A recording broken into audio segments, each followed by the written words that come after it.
a shorter route from the Europe through to India. No, through to India, because that's where we will get the spices from back in the day. Before we start, this is Liam, and I am the host. That's my guest, Liam, and I'm the host, Mr. D. So today we're going to talk about the impact of the monarchy, or how the monarchy exploited Africa and the ex-colonies to be where they are today. This is a very important topic.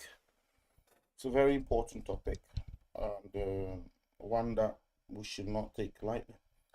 So, recently the Queen died, right? Yes, and there is a king. We have a king now. We have a king. They call it king.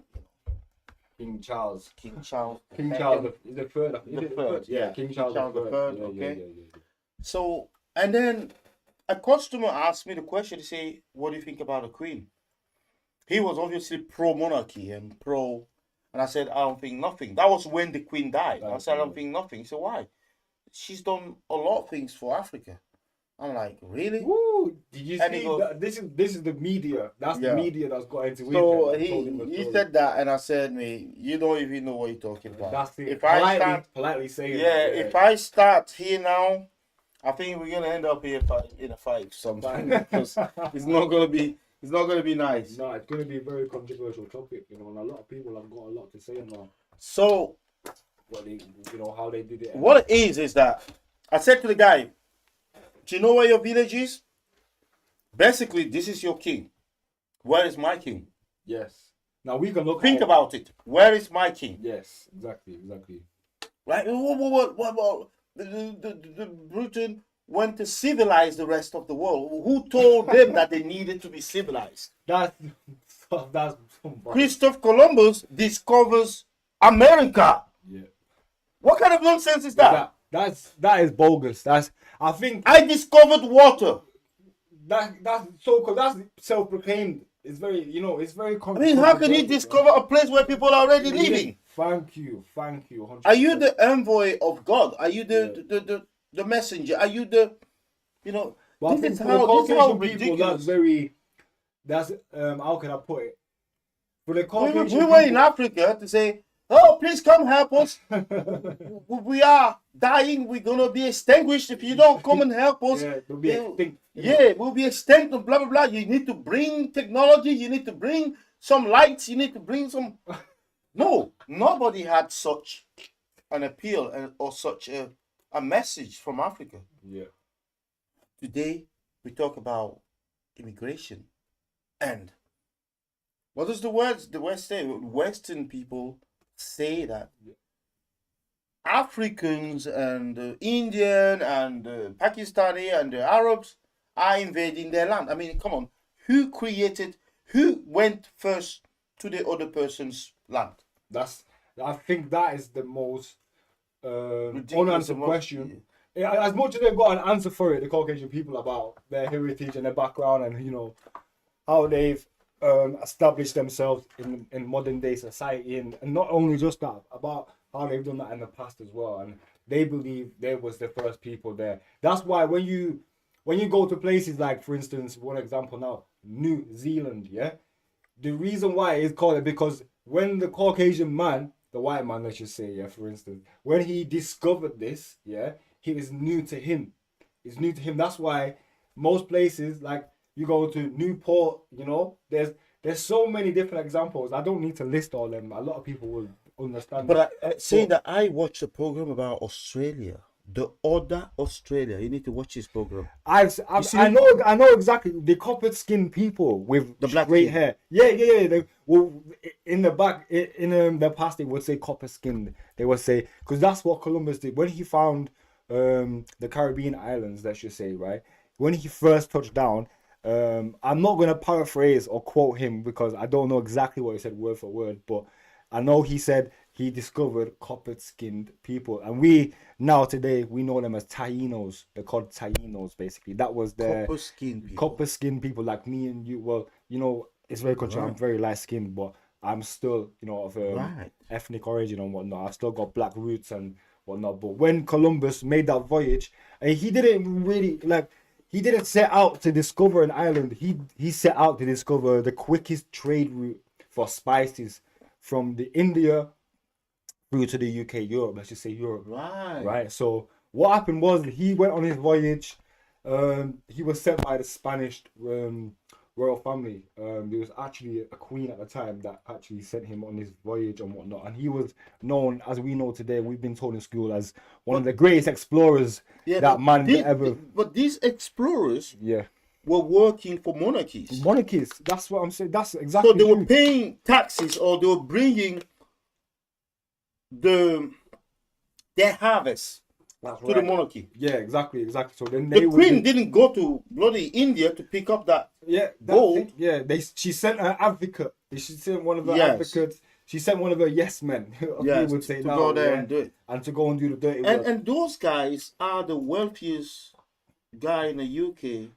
Those are coming from the families of the explorers and the yes men, colonizers. They used to go there to those countries. Yeah, 100%. And they used to suck their wealth, any resource that wasn't theirs, and they. You know what they call it there? I forgot the name in French. What they used to say. They used to have like an exchange. Like at first they would bring a mirror, and they would take. They will give them, the African will give them salt or something in exchange. See, this is the Egyptian trade. Back in the day, if we go back to history, the Egyptians actually, let's say, spearheaded that movement of trade. Mm-hmm. Now, back in the day, there was no such thing as currency, yeah? And when they did eventually transfer, let's just say, when they transferred like some sort of wealth, they put it into coins. But because coins, you know, everyone at the time who was doing trade, they had a lot of coins. So you can imagine, back in the days, there's no cars, yeah? There's just horses and horsebacks and, you know, carriages and whatnot. So one man had to travel with all his wealth on a horse, and it just got too much. The amount of wealth he had, all in coins, and it was gold coins. And that's the form of currency then. That's they transferred the wealth into gold, because that was stable. Gold was very rare. Mm-hmm. And that's what made it very valuable at the time. So that's when the Chinese actually invented currency, and they actually invented the paper currency. Right. So they transferred their wealth onto paper because it was much more convenient for them to get around. Because look, now I've got in my wallet, I've got, you know, it's right here, yeah. So we had coins like this, and you can imagine if you had, say, £1 million, in coins, and you had to get all your men to carry it in bags. They thought no, so they just got transferred. Too much logistics. Yeah, into this. So. That's right there. So it's very convenient, right? So the Egyptians, they basically, they was the originators of that, yeah. Where it was like, if I needed, say, some hay, and this other person needed some, I don't know, raw materials for whatever it was, they would trade, you know. And there was marketplaces that people could go and they could get what they needed, you know. I would give you some salt, and you would give me some spice, yeah. And that's kind of how it was. And then they brought the guns. Yes, that's right. And they could trade the guns and get something in return. I mean, somebody will say this, right? It says, well, we fed up with you guys complaining about England did this and did that. That's the law of nature. The stronger one will always fool the weaker one. Of course, definitely. So that's the nature of this world, anyway. That's why the world. That's the law of the world, isn't it? That's the rule. So basically, it's the rule of a jungle. That's exactly right. Exactly. Where we like to sugarcoat shit nowadays, and we like to, you know, pretend it's not as deep. That is the harsh reality of it, isn't it? Yeah? Of life. Of course, definitely. So when the guy asked me, and I said to the guy, well, look, this is your monarchy, right? Then where is my monarchy? He didn't understand what I meant by that. And if you said to him, who is Mansa Musa? Yeah. A lot of people don't really know the guy. And still to this day, no man or woman has topped the amount of wealth that person actually had. He had trillions in gold, my guy. He had a lot of wealth. And still to this day, no one has topped that. No one will ever surpass the guy. So where's the gold gone? Exactly. So we see this now when we look in the Western world today. You know, they have big reserves. They have big, gold. not just that, but they have antiquities. They have a lot of artifacts. They have a lot of wealth in the museums. Yes. And they put it on display in front of. And they make money out of it. Exactly. And they say that Africa cannot look after them. Yeah, but these guys look at this thing for hundreds of years before. 100% agree with that. But and who now are they to judge? And now you just declare that they're not capable. They're not. That's it. Yeah. 100%. So we're gonna look. We're gonna do the job for them. We're gonna make a lot of money there, and we're not giving them that money, by the way. But like in Africa, a lot of countries got colonized by Queen Elizabeth and her monarchy, and even descendants before them, because of the resources, because of the and you have to explain to somebody A to B what happened. Colonization is perhaps a very nice. It's a taboo subject, though, isn't it? Yeah, it's a taboo subject, but it's a very clean word that they use. But in fact, what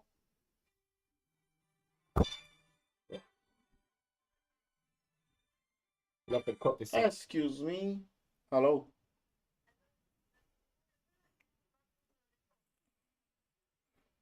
We're not really open today. But if you give us 5 minutes, I should be back down there. I'm upstairs, but I'm doing something upstairs. But we don't open on Sunday as such, right? And when we do open, we close at 4 o'clock or something. When we do open, but we don't open on Sundays.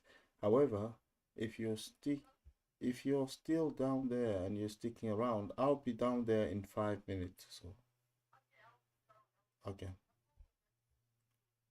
okay, that's fine. Thank you. We cut that out. Yeah, so I was going to say that I asked the guy, they call it colonization, assimilation, but what it was brutal. It was something a lot more brutal than anyone can imagine. I think if you think about the war in Ukraine and stuff and say, oh, that's criminal, that's bad. I mean, what the British Empire did to some of these places is just as bad. Of course. Equally just as bad. They slaughtered villages. Yes, slaughtered villages. People, my king, our kings there were killed. Yeah. And why was they killed? Because they were so influential to that country itself. They were killed. And as a result, you don't have a village. Yeah, exactly. So I'm like you gotta take the head off the snake, isn't it? Yeah. And we just got so when the colonial masters came, or the white man came, there was opposition. Yeah. And anybody who opposed to them was killed either directly by the masters or by the yes men. Yes men. They will come and recruit some yes men there, or they will bribe some king or some influencer, or somebody will pretend to own the land and the place, and they will bribe them, and he will tell them where the people are. Give them all the intelligence that they need, and they will just go and slaughter the people. So we will run, and people used to run. Let's say I am originally from Newcastle, but I go and find myself in Portsmouth. Some others will find themselves in Birmingham. Others will be like in Wales. It will be like in Durham. Or so we just run, and until we feel safe somewhere. And sometimes that's just like miles away from where you come from. Yeah. And you don't return. There are people who left and never return, and that's how communities just got destroyed. Our culture, our heritage, destroyed because the village no longer exists. Yeah. What is there now? It's just like a forest. Yeah. And there's a lot of folklore as well going on in Africa. And there's a lot of that is very painful and that's very hurtful. Now I understand some people say, oh, come on, all this happened, but shit happens, this is just the way the world works. It's a law of jungle. The stronger one will always, fool the weaker one. So what do you want? What do you want? What do you want? So you actually stop crying about this, get over it. Whatever happened there, we can't change it now. We can't, So what do you want? Say, like, Africans are constantly crying about colonialism, that the fact that they're behind is because of colonialism, whereas colonialism has stopped since 1960. Has it really? No. Gaddafi was killed. Yes. When? Gaddafi was killed. Why? And in Libya, right, under the rule of Gaddafi, yeah, every married person would get financial help. They would get a house. Electricity was free. There's a lot of benefits that Gaddafi was giving his own people. Yeah. And that was the threat. That was a threat to the Western society because they couldn't make that country. Gaddafi wanted to create a currency for Africa. That's right, of course, yeah. Like we see BRICS now. And that's a threat. Yeah.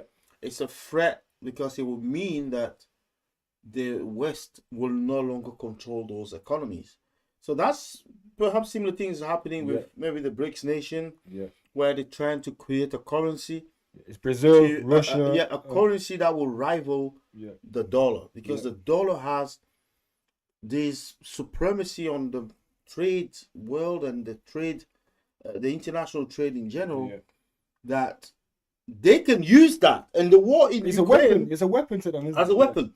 So the war in Ukraine has shown the world that they can actually use the currency as a weapon and destroy the enemy. Exactly. Except that this time round, but what they would do, the enemy saw them coming. What they would do is, right, they would basically know that African country couldn't pay the debt, that they basically say they would offer them so much money, and they know that they can't repay it. So that's how they would take it back. Yeah. So if you say, for instance, I knew you was, hypothetically speaking, you was not able to pay, I'll say to you, I'm gonna borrow you 100,000, and I knew exactly you had a shop, a car, everything, yeah. And I would say to you, I'm gonna borrow you this, yeah. I'm a good friend, let's help each other out, yeah. I see you in need, and that's not the case. But just hypothetically speaking, this is hypothetical scenario. So what would happen is, I know you can't repay, but I'm going to give it to you anyway because I know in return I can take your resources. Yes. And I've got power over that. You understand me? Yes. So that's what we're seeing today, and it's kind of been modernized into that way. That's why the dollar is so powerful. They would get them into debt, knowing the dollar is worth nothing. It's a piece of paper. Yeah. It's basically it's fiat currency. So that's what I was saying when we're getting back to the old colonization sort of thing. Back in the day, a lot of African nations was used for their land, bro, to grow on, and to make certain foods that would be very popular in their country and they could make profits of. Yeah, and what happened is if the African had a problem with that, there was no ways around it. There was no two ways about it.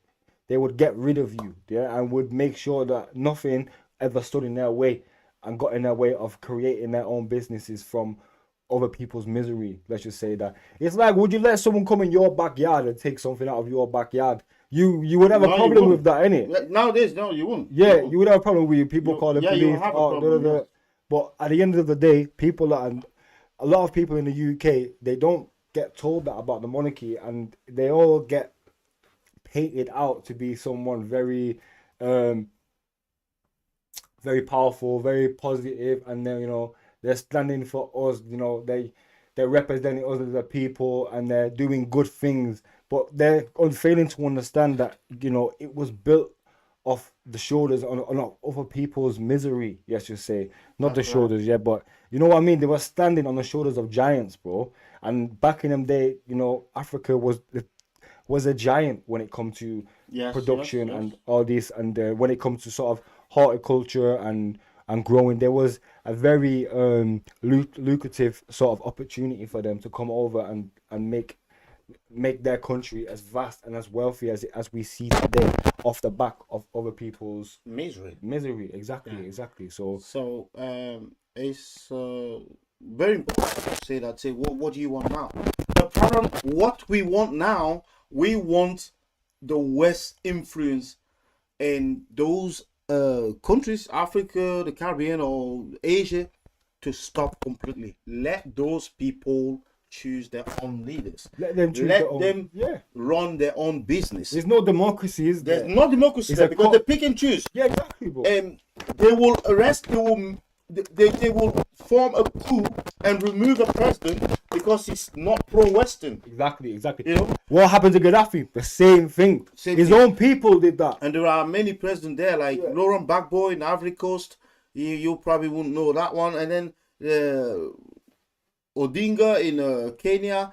You have a few stories. Mugabe, like that. Mugabe, yes, they didn't like him much because of he didn't like the West or the relationship that the West had with Africa, and the fact that the West didn't want to stop influencing and trying to change the leaders in Africa or trying to run the business of Africa from their own land. These 2-syllable word they don't like the West is no. Yes. When a man says no, they need to control that person's way of thinking. Exactly. And they'll use scapegoats. They'll use Trojan horses. Let's just say, they'll present something to be something that's deep down it's actually not, and it's got an ulterior motive. You understand me? So, and that's what happened with Columbus when he went there and he discovered the Caribbean islands. Like I said, he was on his voyage to find the quickest trade route. You know what I mean? So upon his journey, he was like, "Wow, I found it already. Like, I found India already. I've only been sailing for maybe, let's just be hypothetical, 2 weeks. He's been on the sea, and he's like, no way, I found the shortest route. But little did he know, he went off course. He went off course, bro. And what he found was the Caribbean islands, what we know them as today as Haiti, Jamaica, Trinidad, Barbados. Yeah, I could go on. Yeah. So, and I think when people understand that, they'll start to slowly introduce a different way of thinking, even about their own monarchy, and even about how successful it is. Yeah, the monarchy, I'm not a big fan of monarchy because of what they did to my own monarchy and to our own societies. Yeah. And I believe that their status today is completely I wish the monarchy ends. It's corrupt. I wish the monarchy ends. And people tell you stories like, look at Prince Andrew and stuff. He did this to these girls and stuff. That he's a child molester or whatever, used a sexual predator or whatever, and then they use the taxpayers' money to bail him out in a way, blah blah blah. Like what a fuckery is that? How can anyone be happy with that? Do you understand me? Even the people that are supporting the monarchy, they've got an opinion that they can form their own rational opinion, and they're clearly not happy with that. So it's like that. It's the same sort of point of view. On the other hand, what do you think about Prince Harry? I think Prince Harry. What a lot of people don't know is that trying to bring down the monarchy. Yeah, I think Prince Harry is in his right to have his own opinion, and the way he's acted, it reflects what's really going on deep down in the monarchy and the lies and the betrayal that's being covered up. And I think he's not come out of his mouth, but his actions are speaking, louder than words right now. And he's kind of turned his back on the monarchy because he clearly knows something we don't. And I'd love to know. I'd love to be a fly on the wall sometimes. Yeah, exactly. I'd love to know what that is. I'd love to be a fly on the wall when these monarchies have their family issues. Everyone has family issues, There's different sort of opinions. You want a bit of gossip coming from there. Exactly, yeah. There's a lot of conflict. But he could have said more. He could have named the person, but no, he try and be a bit diplomatic. I think going with Meghan, the mixed race, is kind of a slap in the face for them, Why is that the establishment is kind of ganged up against him because he was a threat. Just like I told you back to when people say no, the man says no. Listen, when you've got someone like that who's a systematic threat to everything built, think of it, it's like a house of cards, yeah?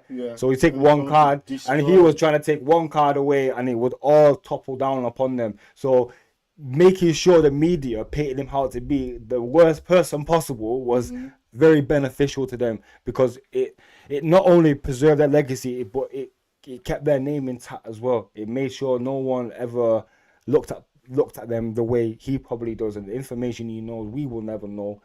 the real truth about it. But I think he had differences, and of course his mother. We all know that it was a very controversial topic. This, but his mother had her own way of thinking as well. She was very unique in that. He took and sadly, she comes to it. She. But he took over his mother, but they love his mother still. Yeah. Well, the nation does. The nation does. But I think the monarchy. I think it was just her turn. And how would you? How would you find the new? Is it Queen? Or what? I don't know what's called. Prince Charles. No, his wife. Oh, whose wife? The console, the Queen's console. She's called Camilla. Yeah, Camilla. Camilla, yeah. Well, what people don't know is this the gold digger or is this? No. What people don't. And she said, "I'm gonna get these and I'll do whatever it takes to get." Well, a day before they got married, it was a public broadcast. Prince Charles and Diana getting married. It's documented around the nation and whatnot. But a day before, a lot of people might know this. A lot of people might not. But a day before, he actually got found in bed with Camilla. So that was always day one. But Diana was used for a uterus, basically. This is my point of view, because she was a virgin. Yeah, okay. Exactly. Because the monarchy's bloodline has to be. You've got a very important point there. Yeah, because the monarchy's bloodline, it's about bloodline. It's about keeping the wealth inside the family. Yeah. We can see that Camilla was a bit old. She couldn't exactly. give Yeah. So it's not just to use her. Right. It's like Michael Jackson is using. It's not that. Camilla was already. Married. Yeah, she's polygamous basically. Yeah, she was married with someone else, and she had kids, she's not what the monarchy was looking for when it comes to terms of having the new king and the future king of the country. They needed to be pure, and that is a fixation they had throughout still today, and they really very they take it seriously, isn't it? Yeah, they take it seriously. Like the Jewish people would keep, they would marry their cousin, they would keep their family very tight knit, because their wealth was so vast they couldn't afford for any random outside stranger to come in and get any sort of entitlement to any wealth that they've built and whatnot. It's crazy. There's a lot of different things you can say to that, but it's one of them. I think, going back to the colonization bit, when the monarchy first started to colonize different parts of the land and whatnot, Columbus would send them, like I was saying before about that, he'd send a report back to the monarchy, who would then, because at the time, I don't know if you know, the British Royal Navy back in them days, they was very, very vast. They had the strongest the strongest navy in the world. So they had, after getting a report from Columbus back saying, look, this is a big opportunity right now for us. And not only you as a nation, but a lot of other nations profit from these islands of discovery. And what happened was, on them islands, everyone was living off the land. There was, let's just say, there was vegan or whatnot. They was eating a lot of fish as well. So there was pescatarians, because back then there was no chickens on the island. There was no sort of lambs or cows and this and that. So they was living off the land. They was very successful at that, and they thrived off that. So they had no diseases as well, bear that in mind. There was no colds, there was nothing like that they had. So once they come over, Columbus's men and this and that, they would slaughter the villages. They would basically kill the men, because the men are basically, they're the protectors, aren't they? They're the ones who protect their families and whatnot. Yes, that's right. Yeah, so within a matter of months, people was either killed, raped, or they got killed by the flu, because he brought the cold, and that's when they first had the cold. And you can imagine being on an island where your immune system isn't used to any sort of foreign bodies. So as soon as they come, that's it. They if they didn't get slaughtered, or they didn't get worked to death, they would die from the common flu, which back then it's like a cold to us now. It's not really impactful on our bodies and that, but it had a very... That's very interesting observation and comment on this. But that's what would happen. That's what happened, and that's the debate right now about where do we as Jamaican people basically come from, if I can just put it that way. Where do we come? Which part of Africa we come from? Because once they had a grip... That's another one. Another thing that you can blame on the colonialism and all these stuff. Only Ethiopia. People, and then the people lose their roots and everything. They would take them. They would basically separate families and split up tribes. They were split up different communities. Yeah, for their own personal gain and their own personal benefits. So I'll leave Liam here to conclude on this podcast. He's got something to do right now. So he's going to conclude on this podcast here. This is the time here. You get it to about 32 or 33 minutes and you can stop there. You see what it's ticking there? Yeah. And you'll just press that. Right. So you can tell them what Africa can do, or the Caribbean and all this to do in order to get rid of the negative influence of I think you got kind of masters, or the continuous influence of colonial masters. I think personally, and we're talking about the royal thing. Are they still as powerful? Yeah. The monarchy. The monarchy has got a lot of influence around the world, even still to this day. You know, we can see different buildings, different infrastructures that have basically been funded by that, and still the wealth that we see today in them countries as derived from African sort of countries, because it's one of the biggest continents there in the world. So, you know, it's clear that a lot of people are unhappy about where all this derived from. A lot of people are still, you know, uneducated. I'm still learning myself. I don't know everything. I don't know it all. I'm still teaching myself. I'm still trying to find answers just like everyone. But people don't realize that, you know, the man had a big part to play and a major role in what we see today. It's crazy. But a lot of people will be ignorant to that fact, and they won't really want to hear that from anyone else. They would instantly debunk it, and the loyalty they have to the sovereignty is, you know, is beyond words. Because I don't really think people nowadays, they want to actually educate themselves. They don't want to really know what happened or how this happened. They just reap the benefits, and that's that. And I think it's very selfish mentality to have, to be quite honest with you. So that's where I think personally, after they slaughtered the people on that land and made such a social and demographic impact from that, and then people alone, they needed people to come and work. They needed people to come and harvest the sugar cane. They needed people to come and effectively do their dirty work for them. So that's where I think Jamaicans as a people really need to understand, and that's where I think the answers will lie when they really want to ask questions and seek answers to where they derive from in Africa, instead of being on a website and they're getting ancestral DNA checks done. They don't really know, and until that actually comes out and our people actually understand that sort of history, then, you know, they won't have the answer, and it will always be a big question mark on that. So yeah, they got displaced, and a lot of African nations got colonized at the time before the Caribbean islands. So when they got colonized, the monarchy had a lot of manpower to send and disperse around the world wherever they chose, wherever they pleased to do, because of their imperialistic viewpoints on Eastern and the rest of the world. And they thought, you know, it was theirs for the taking, let's just say. But personally, I don't really know. This is the thing. I don't really know what part of Africa we actually derive from as Jamaican people.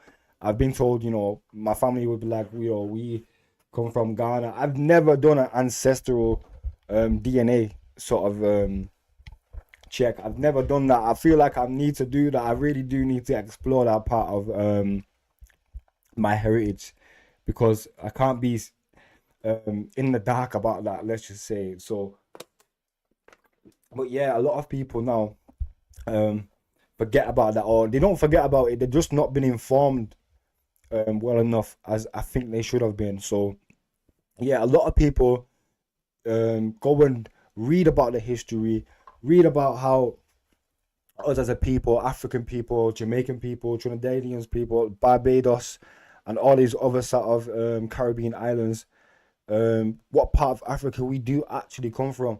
And it's really sad to even say that, and it's and it's really difficult as a people and as a as a nation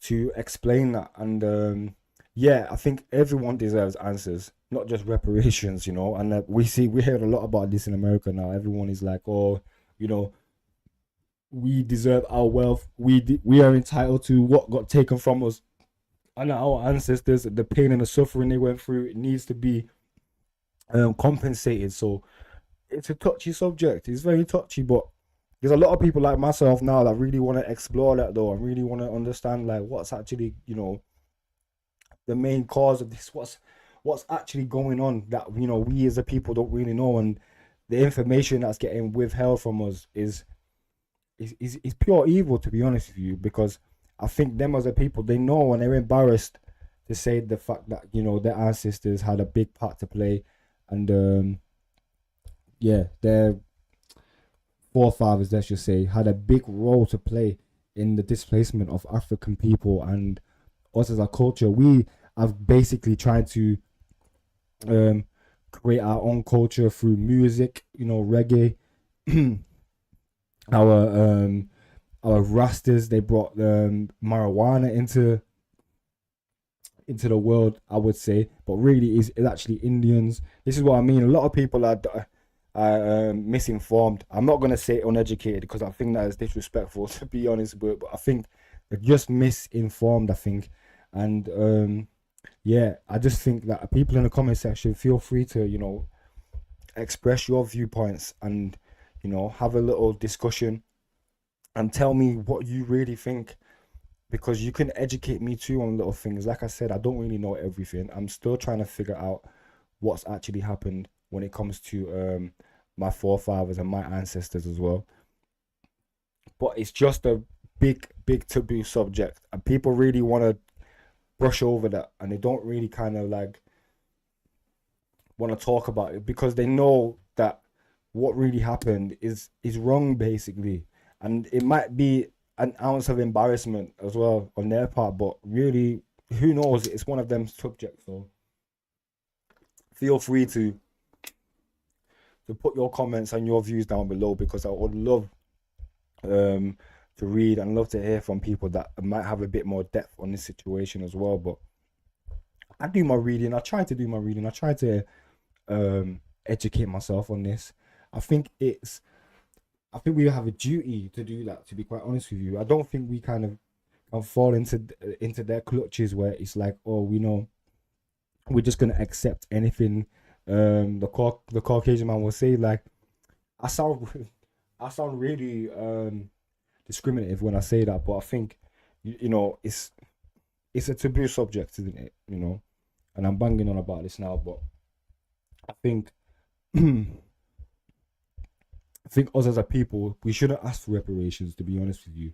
I don't think we should do that. We shouldn't beg anyone for anything. I think educating ourselves on that and just knowing where we can go in the future by knowing our history. We can't do anything if we don't know what happened in the past. How can we look forward when we don't know what happened backwards? So I think we all have a duty to do that and to really understand exactly what's happened,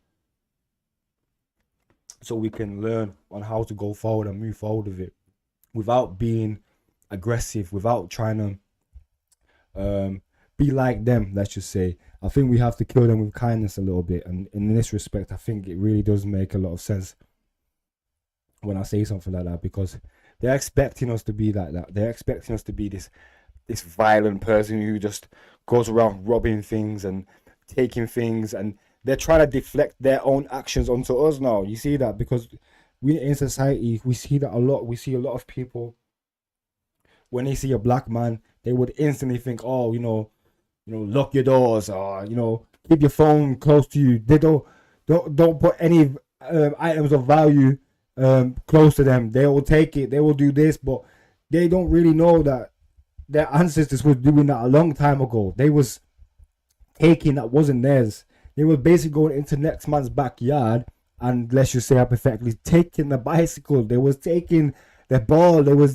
they were doing things for their own benefits and for their own gains, and they seen themselves more imperial than the next man that actually had them. It was a complex that they had, a psychological complex that they had. They feared the black man. I think that's what actually was going down. And the mentality back then is that they was very intimidated by not only the culture, not only the land, the vastness, the resources, and the potential that we had as as a one nation, let's just say, on the world, and the impact and the financial sort of gain that we could sort of benefit from by being in the land that our ancestors once was. I think it's Ethiopia that's actually the only country that still to this day has not been colonized. They're trying to do that in loads of little sort of ways, but the Italians, they tried that. They didn't succeed with that. Yeah, you see that a lot. And with Guinea-Bissau, the Portuguese, they colonized that. They went in and they did their things. There's a lot of things like Senegal. The French tried this and they did this, and it's very mad how someone can basically go into, so it's like the house, like I use the example again.